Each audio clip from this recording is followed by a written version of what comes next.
네, 안녕하세요. 저희 조는 김지원, 김은미, 발표자 이용관입니다. 저희 조는 소라식 아울렛 신드롬에 대해 발표하겠습니다. 네, TOS는 신경 그리고 혈관의 해부학적 공간으로 인해 나타난 디스올더입니다. 그래서 특히 브라키아 플렉서스의 컴프레션을 받아 상지의 통증 또는 무감각, 그다음에 찌릿한 그런 감각을 느끼는 게 증상입니다. TOS의 유형으로서는 뉴럴지컬 TOS, 바스큘러 TOS 이렇게 크게 두 개 나누고 바스큘러 TOS는 베너스 TOS, 알터리 TOS로 나눕니다.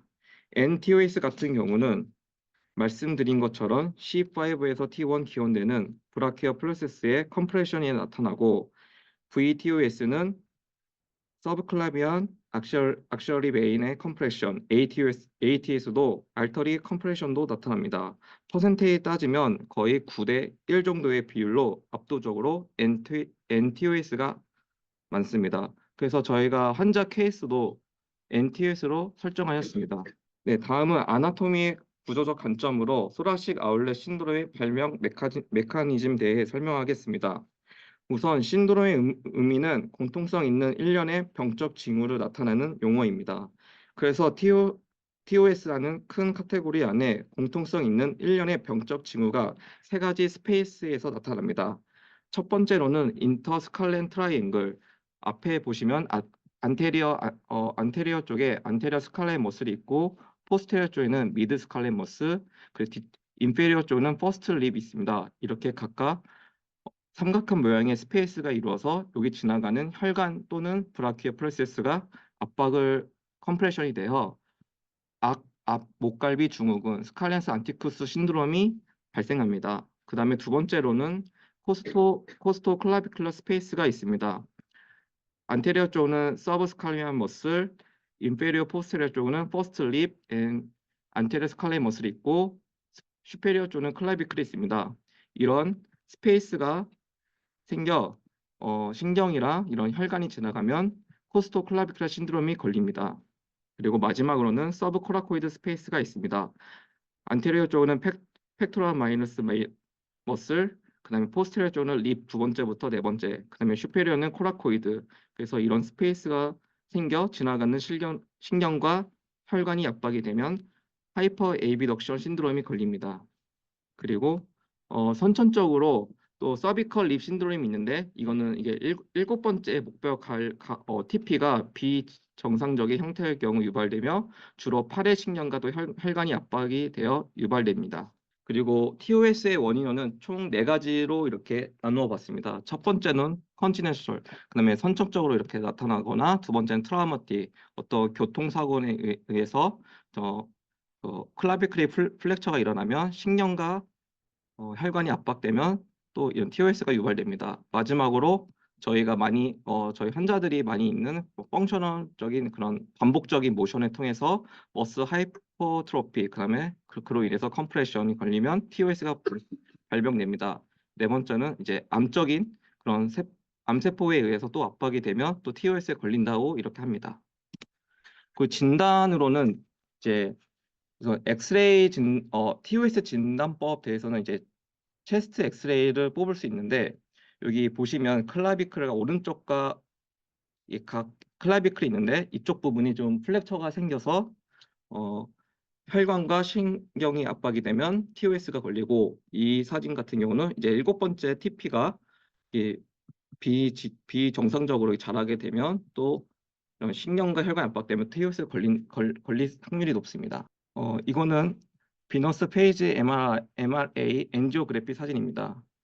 환자가 에이비덕션 하게 되면 혈관이 막혀 있는 것을 보여줍니다.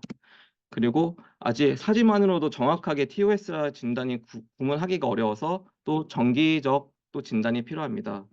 첫 번째는 너브 컨덕션 스터디랑 그리고 일렉트로 마이오그래피를 이렇게 나눠서 진단을 합니다. 우선 너브 컨덕션 스터디 같은 경우는 페라페럴 너브의 기능을 평가하며 두 가지 방법을 통해 전류의 흐름을 측정합니다. 예를 들어 저희 피부에 터치를 하며 센서리 너브를 통해 뇌와 뇌나 척수 분절에 전달되어 모터 너브를 통해 리액션이 나타납니다. 그래서 센서리 너브 컨덕션과 모터 너브 컨덕션이 측정이 됩니다. 일렉트로마이오그래피는 즉 EMG 근육에 연결되는 신경의 정기적 자극을 통해 근육의 반응을 측정하는 것입니다. 그래서 이와 같은 두 가지 정기 진단을 통해 너브에 관한 세부적인 진단을 할 수 있습니다. 만약 너브에 문제가 생긴다면 정기적 신호 수치가 떨어지거나 머슬 리액션이 떨어지는 결과값을 얻을 수 있습니다. 너브 컨덕션 스터디를 하기 위해 정기 진단의 기구가 필요합니다. 기구는 그림에서 보는 것 같이 스티뮬레이터는 신경 전도 검사 시 말초 신경에 전기 자극을 주는 장치입니다. 스티뮬레이터는 음극, 캐소드, 양극, 애노드 두 개의 전극으로 되어 있습니다. 캐소드는 액티브 일렉트로드, 활동 전이가 전도되는 방향을 향해 위치를 설정합니다. 설페이스 일렉트로이드는 표면 전극, 신경 전도 검사 시 피부에 부착되는 장치입니다. 구성은 액티브 일렉트로이드, A는 활성 전극, 그다음에 리퍼런스 일렉트로이드는 R 기준 전극, 그라운드 기준 이렇게 초록색이 있습니다. 그래서 액티브 일렉트로드와 리퍼런스 일렉트로이드를 통해 두 전극 간의 전이차가 기록됩니다. 신경 정도 검사를 하게 되면 이제 복합 근육 활동 전이 컴파운드 머슬 액션 포텐셜 그거는 이제 근육에 기록되는 활동 전이고 이제 잠복기 레이턴스 자극 후 복합 근육 활동 전이의 최초 반응이 나타날까지의 시간이고 진폭 애플리튜드는 신경 자극에 의해 활성화된 금섬유의 숫자의 합, 그다음에 지속 시간 (duration), 진폭이 나타나는 시간, 면적은 진폭의 면적 이렇게 표기를 할 수 있습니다. 보통 이제 검사를 하게 되면 이제 신경 전도 속도를 이제 측정을 해서 검사값이 나오는데 저희 조 같은 경우는 애플리튜드를 진폭을 이제 검사값을 설정하였습니다. 그리고 니들 일렉트로마이오그래피는 이제 저희 수업 시간에 많이 배웠던 그런 내용들입니다. 각각 이제 그래프가 각각 이게 결과값인데 첫 번째 그림은 이제 세동전이 잔떨리 전이고 이완대 근육에서 나타나는 자발 활동, 탈신경 전이, 하위 운동신경장애, 영진성 근질환, 근이양증 이때 이런 파형이 나타납니다. 그리고 두 번째는 양성이파, 그리고 세 번째는 섬유 연축 전이 각각 이런 설명을 하고 있습니다. 이제 수업에 대해서 설명해 드리겠습니다. 저희 환자 이름은 이땡관이고 나이는 35, 성은 남자, 그리고 측정 날짜는 2023년 9월 1일로 설정을 하였고 키는 170, 몸무게는 68.2, BMI는 24.5입니다. 그 진단면은 NTOS due to 레프트 스칼라이 미디우스 안테리어 타이튼이 있습니다. 그리고 가족력은 없었고 직업은 농부입니다. 온셋은 2023년 9월 1일입니다. 평가 날짜를 9월 11일 날 했고 온셋은 9월 1일입니다. 그리고 주 효소로는 이제 레스트라 라이트 페인이 있었고 그다음에 움직임이 저하되고 이런 저린 형사, 그다음 감각이 없어지고 그다음에 좀 근육 같은 경우는 스티프니스랑 그다음에 크램프, 위크니스가 있습니다. 그리고 넥과 어퍼백 포스처가 좀 어시메트릭하는 게 좀 주요 효소입니다. PI는 2024년 7월에서 8월 곡식 빼는 시기에 하루에 7시간에서 8시간씩 주 5일에 밭에서 일을 하였으면 벤 곡식을 한 20에서 25kg 머리 위에 계속 들어 올리면서 작업을 하였다고 합니다. 그래서 8월 마지막째 주부터 머리 위로 무거운 짐을 놔둘 때 참을 수 없는 왼쪽 상지와 목 쪽 통증이 발생이 되었으며 그 이후에 물건을 자주 떨어뜨렸으며 왼쪽 손바닥과 손가락이 지속적으로 저림 증상이 나타나서 치료를 위해 본원에 내원했습니다. 그리고 환자의 목표로는 작업하기 전까지 왼쪽 산지의 능력을 복귀시키고 통증 감소했으면 좋겠고 걸을 때 왼쪽 팔 부분 쪽이 좀 매달린 느낌을 좀 많이 받아서 이런 부분을 좀 고치고 싶다고 합니다. 네, 저희는 우선 이제 오브젝티브에서 말씀드리겠습니다. 혹시 센서리부터 그래서 이런 머슬 알트로피가 관찰되지 않아 센서리 너브 컨덕션을 실시하였습니다. 널브는 이제 메디아 널브가 울라 널브, 그다음에 메디아 안테브라키아 스포테니어스 너브를 각각 측정을 하였습니다. 오른쪽과 왼쪽 비교했을 때 왼쪽이 현저하게 낮은 수치를 알 수 있었습니다. 그리고 바이탈 사인은 정상이었고 인스펙션 같은 경우는 왼쪽 상지에 어떤 천색증이랑 또 이런 창백함이 보이지 않았고 온도 같은 경우도 별 차이가 없었습니다. 그래서 이거를 토대로 저희는 이제 혈관성 TOS는 좀 배제를 하였습니다. 그 다음에 리플레스 서비컬 러브 루트입니다. 리플레스 테스트는 바이세스 브라키아, 브라키 라디아리스, 슈피네이터를 각각 했으며 오른쪽과 왼쪽 비교했을 때 왼쪽 부분이 현저하게 반사 부분이 떨어진 것을 볼 수 있습니다. 그래서 모터 너브 컨덕션 스터디를 한 결과 메디안 너브와 울란 너브를 설정하였습니다. 각각 비교했을 때 왼쪽이 더 현저하게 떨어진 것을 발견할 수 있었습니다. 그리고 니들 일렉트로마이그래피를 사용하여 근육의 반응 상태를 좀 알아보았습니다. 하얀색 동그라미는 정상이고 이제 반 동그라미 같은 경우는 이제 네오페시 레크로메트 체인지입니다. 그리고 검정색 동그라미는 이제 디네이셔 포텐션, 피브레이션 포텐션과 퍼지티브 샵 웨이브가 나타나서 각각 이렇게 나왔습니다. 그리고 팔페이션입니다.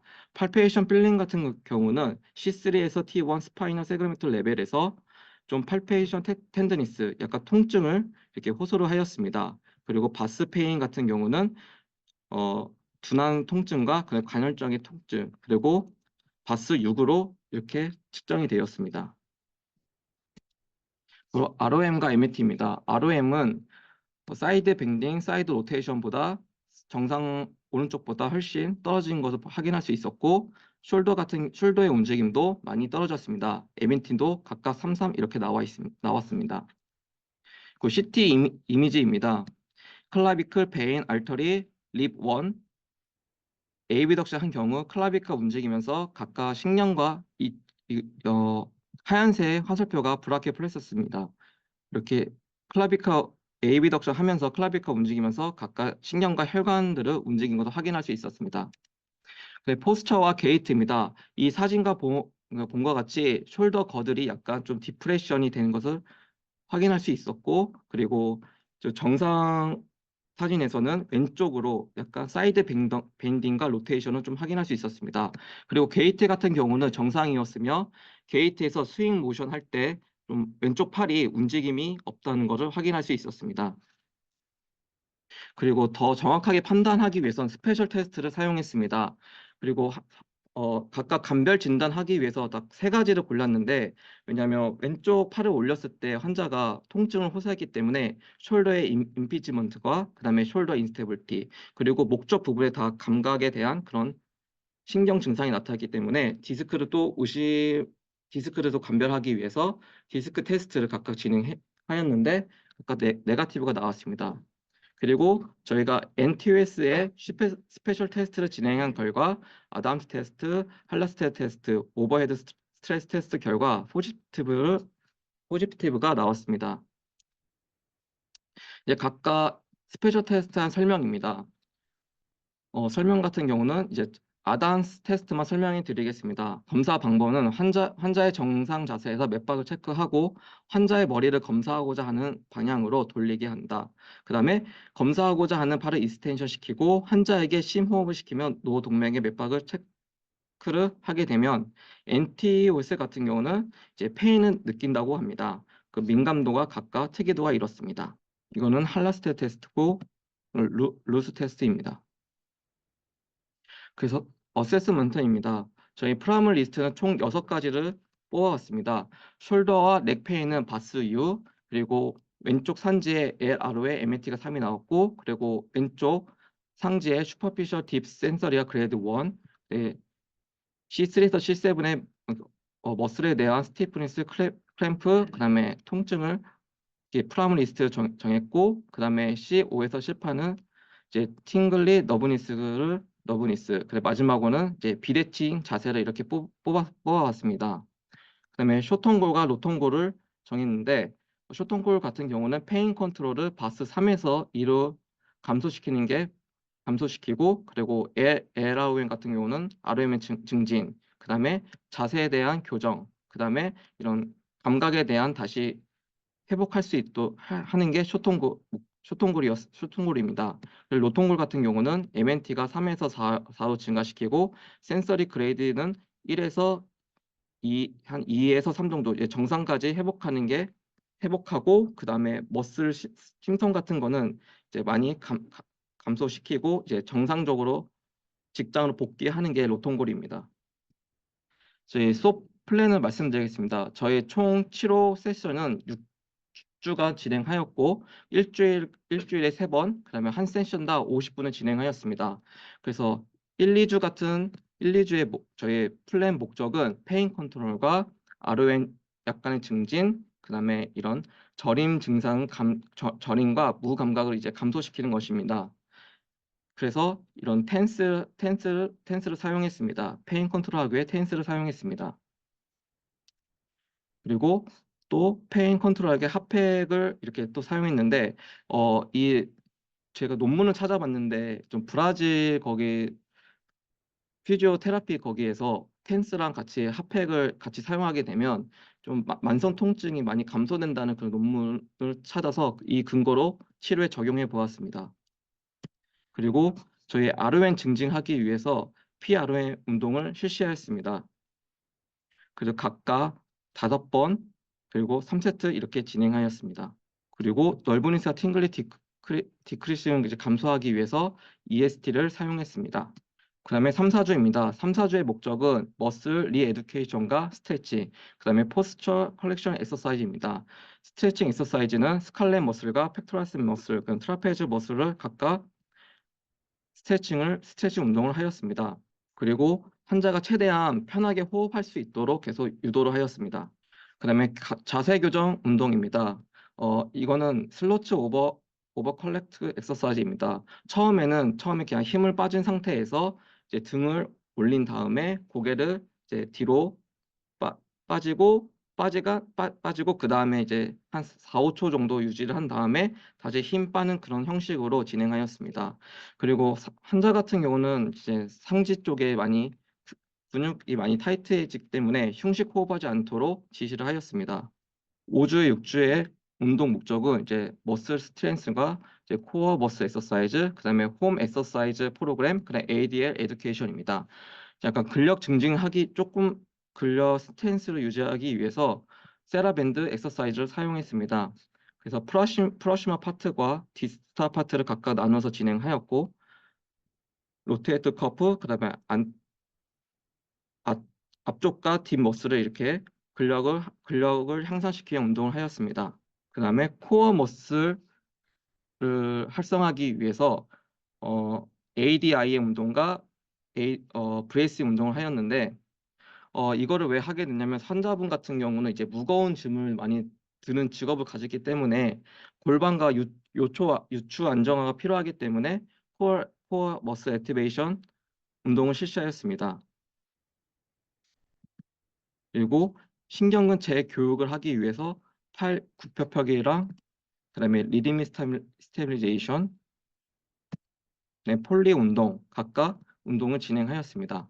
그리고 마지막으로는 홈 엑서사이즈 프로그램과 에이드 에듀케이션을 진행하였고 환자분께서 일하기 전에 이제 머리와 목 쪽 이제 스트레칭하고 숄더, 그다음에 엘보, 로우 백까지 각각 스트레칭을 하라고 이렇게 지시를 하였고 그다음에 최대한 무거운 거 많이 들지 말고 그다음에 무거운 거 들 경우에는 무게를 반을 줄이거나 아니면 기구를 사용해 달라고 이렇게 교육을 실시하였습니다. 그리고 항상 자세를 좀 조심하게 자세를 좀 비대칭이니까 대칭적으로 좀 하게끔 이렇게 자세 교육도 진행하였습니다. 네, 레퍼런스고 발표를 마치겠습니다. 감사합니다.